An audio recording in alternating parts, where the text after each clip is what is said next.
This is the Rays POSTCAST, your instant game reaction for the Tampa Bay Rays, part of the Locked On Podcast Network.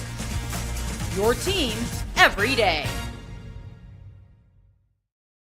Hello and welcome to the Tampa Bay Rays Postcast, your spot for instant Rays reaction after every single game. My name is Jonathan Shields. Make sure you guys go follow me on Twitter at Johnny10Shields. That was about as brutal of a Rays game as I've seen this season. That includes the 22-8 loss to the Orioles. That includes a lot of the tough losses. That's a different type of brutality than this one. This one was, we waited 2 hours through a rain delay, and then 4 batters into the game was basically over. I mean, that is quite impressive. We're going to talk about what are we going to do with Shane Baz. I did think we were going to be a little bit optimistic. I thought the offense showed some life. We're going to talk about, have you lost hope, not only on this team this season, but going forward? If you guys look at it in a broad sense, so if you guys had hope coming into this game, there is nothing that this outcome today should have affected it, if that makes sense. We'll talk about it. If you already lost hope, first of all, I don't blame you. Second of all, then it shouldn't change. But we're going to talk about, if you still had hope, why this game isn't the reason to lose all hope. And then we're going to look ahead to the game tomorrow, see how the Rays get back in the series. But first, we got to talk about how this was a record-breaking night. This is what you'll be talking about. The Rays gave up 9 home runs in one game. 9. I just can't even fathom that. Broke a franchise record for most home runs ever allowed in a game. And that's something that is impressive, honestly. And it starts with Shane Baz. And I don't know what you're going to do with Shane Baz. He came in to this season, to this game, with some of the most home runs allowed in the league. So if you just go kind of month by month, he gave up 21 home runs going into this game. I was not a math major in college, but 21 plus, I believe it's 6. Did he give up 6 home runs today? Is 27 home runs now. So all of his earned runs came via the home run. And then Ian Seymour came in, who, by the way, Ian Seymour's been very good this year. This is not an indictment on Ian Seymour, but he was like, Shane, I'm going to try to one-up you. Give it homer up to Stanton and Ben Rice and Cody Bellinger. And then Jose Caballero, who I'm a big Cabby fan. So, it's not good to see him succeed against the Rays, but I'm happy to see him finding success with another team. But he had 2 home runs this whole year with the Rays. He hits 2 in Steinbrenner. Of course, the first one's a Steinbrenner Classic, and the second one is just absolutely mashed. But yeah, not the right side of history that you want to be on. And before we talk about Shane Baz, we got to get to our turning point. Time to reveal where the game was won or lost. It's the turning point. It's the back-to-back-to-back home runs, but it really felt like back-to-back-to-back-to-back-to-back-to-back home runs, because that's how many the Yankees hit. There's a lot of times this season where, I've kind of gone through, it's like, it's tough. The Rays, beat themselves, gave up a walk here, gave up a walk there, hit by pitch. The Rays got thoroughly outplayed in this game more than they've have in any other game. And I think this includes the 22-8 or whatever game it was in Baltimore, because the Rays actually led like 6-0 in that game. I don't know from first pitch to last pitch if the Rays have gotten dominated, specifically their pitching staff. Specifically, even more specific, the first 6 innings of the game from Seymour and Baz. But yeah, I mean, after that first inning, it was just such a gut punch after such a long delay. And then, like I said, I thought the offense really showed life, even late into the game. In the first inning, they had a threat. They're hitting the ball hard. Second inning, they had another threat. Once again, hitting the ball hard. I mean, Yandy had a line out at like 107 off the bat. Just brutal, right? That's the story of Yandy's season. But we have to talk about Shane Baz and what to do with Shane Baz. And believe it or not, this is Shane Baz's first full year as a starter. I don't care if it's your first full year as a starter when your ERA is over a 5.2 now. I mean, just it's not good enough. I don't care. I don't care kind of what stage of your career it is. And yes, this is Shane Baz's first full season, but this is his 4th year that he's pitching parts of the big leagues. And last year, he was really good. He had a 4-3 record last year with a 3 ERA, had over a 2 WAR in 14 starts. This year in 25 starts, 8-10 with a 5.2 ERA now, and he was really good for a time. And now it's basically now the talk is Shane Baz going to go to the bullpen? And I don't think he is, at least not this year. I think they're going to ride it out this year because really the Rays, frankly, aren't playing for much. So they need to see what they have. And I think he's going to be in the rotation rest of this year. And I think he needs to develop a good third pitch at least. I don't know why he's not throwing his changeup. Maybe, I don't know. I'm not super like, what's it called? I'm not super interested. Not interested. I'm not super knowledgeable on like spin rate and stuff like that. Like I get it, but he threw his changeup twice today. Twice. You know how many times he threw his cutter? 17. Do you know what hitters or batters are hitting against his cutter? Like over 280. Do you know where he threw it to Aaron Judge in the second batter of the game? Right down the freaking middle. And Aaron Judge is the best hitter of this generation. And he made almost a freaking a basketball-sized hole in the batter's eye with that ball. So Shane will probably be the first to tell you he hasn't been good enough. He needs to have a bounce back start. He needs to show some life during these last, there's 30 some games. He'll probably have 5-6 more starts this year. Does that add up? 4, 5, yeah, 5-6 more starts this year. He needs to show the staff some life that he can develop a pitch. In 2024, Shane Baz's slider was really good. It was good. Now it's non-existent to try to throw a cutter. The cutter worked for a few starts. Now it's not working again.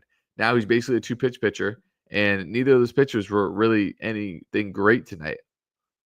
And then the funny thing is you see the potential with Shane Baz. You give up the back-to-back home runs. He strikes out Grisham before the back-to-back home runs on 3 pitches. And then he absolutely buckles Rice with a disgusting knuckle curve. It's just like, why are we getting 70% bad and 30% good? And that might be being generous when we could be having 80% good, 20% bad with Shane Baz. And that's why, I think the Rays still think so highly of him. But yeah, definitely frustrating. Frustrating. You also had to burn Seymour today. Unfortunately, he's kind of the year-long ending option. And yeah, look, the Rays have the pitching advantage tomorrow. Fingers crossed the Yankees used all the runs they're going to use Weather and Steinbrenner.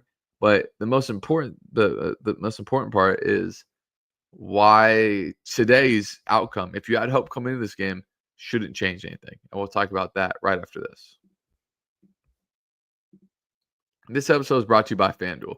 August 26th is officially FanDuel Futures Day, a brand new holiday for football fans who live for bold predictions and preseason hunches. For just 24 hours, FanDuel is giving you deals on NFL season predictions. So whether you're calling your MVP, eyeing a long shot division winner, or ready to crown your Super Bowl champ before week 1 even starts, this is your moment. You guys know we're all Bucs fans here. If you think Mike is going to get 1,000 yards again, guess what? Go bet it on FanDuel. If you think Baker's going MVP, go bet it on FanDuel on August 26th because it's Futures Day. Visit the FanDuel app today and start planning your future bets now because Futures Day is one day and one day only. FanDuel, play your game. This episode is also brought to you by PrizePicks, the daily fantasy platform that lets you turn your football predictions into real rewards. Preseason already heating up and college football is this weekend. I love football, guys. I'm hyped for that. Whether you got your eye on a big name quarterback or breakout running backs, PrizePicks makes it easier to get in the game. So again, let's stay with the Bucs. You can double up. You can bet on FanDuel. You can get a bet on PrizePicks.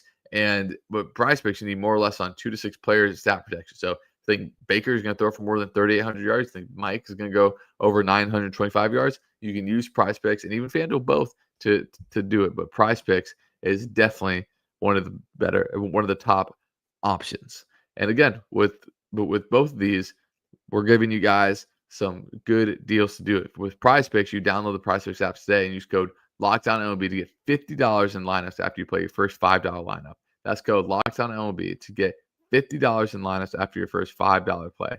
PrizePicks, run your game.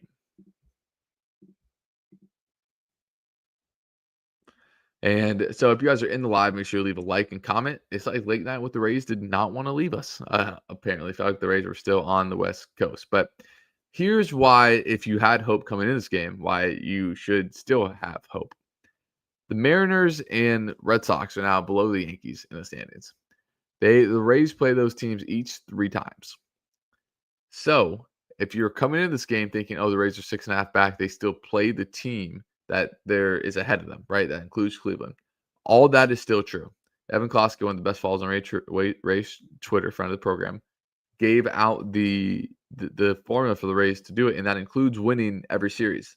That includes part of that is just splitting with the Yankees, not winning both games. Everyone's saying, "Oh, sweeper bust, sweeper bust." Yeah, beating the Yankees both times would have been cool, but guess what? To get to the number you're probably gonna need to make the playoffs, you don't need to do that. You need to win tomorrow, yes, or you need to sweep the Cardinals or one of the other. The Rays need to finish this homestand going 3-2, and that leads you to go into Cleveland, going to Washington with a real chance to go on like a 4-2 road trip, 5-1 road trip. But again, that's if you're being optimistic. I don't know if the Rays, I don't know, not if. I know the Rays really haven't shown any life besides really the Friday night game in San Francisco in the 8th inning of the Saturday night game in San Francisco. Just proves to you like, oh yeah, we can make a run. When you look at this roster, how many guys on this roster that played today are going to be on the team next year? Chandler Simpson, you would think. Yandy, yes. Junior, yes. Brandon Lau, yes. Ha-Seong Kim, you don't know. Morel, probably not. Pereira, probably not. Mangum, I don't know. I think if Mangum is your everyday starting outfielder, it's good if he's your 3rd to 4th outfielder. Let's say that. Seymour, probably not. Tristan Gregg, definitely not. Nick Fortes, the Rays catcher room is like a revolving door right now. It's just interesting to think about. You know, the Rays are doing this with a lot of banged up people. Again, and the last 5 or 6 games when the Rays have lost, you've really been like, man, you could have used Jonathan Aranda right there. And the Rays, if you asked them back in March, what's their go-to lineup against a right-handed pitcher, it would have been Yandy, it would have been Ha-Seong Kim, it would have been Brandon Lau, it would have been Josh Lowe, it would have been Jonathan Aranda, it would have been Junior, it would have been I'm saying those 6 specifically. Those 6 have went play like 3 games together because of injury. And it's just tough. It's tough. It is tough. It is tough. But now let's preview the game tomorrow, a game the Rays absolutely need to win. The beautiful thing about baseball, you get to flush this awful, awful loss. I remember one year the Rays lost to the Blue Jays, something like 24-2. Not that bad, but it was like 18, 20-some to 2. And they won the next day. It's just kind of funny how baseball works. But it is Drew Rasmussen versus Cam Schiller. So the Rays have faced this pitcher before, and Junior hit a 3-run home run against them, and the Rays wound up to win that game in the Bronx. His last 3 starts, he's given up 2 runs or less, all in 5 innings. But again, he is volatile, right? He walked 4 against the Rays. He's walked 2, at least 2 in 2 of his last 3 outings. But he's been better. He's 1-2 with a sub-4 ERA now. The Rays are going to have to bring their A game, but the Rays get to try out their ace this season, one of the best pitchers in the American League, Drew Rasmussen, who's 10-5 with a 2.6 ERA.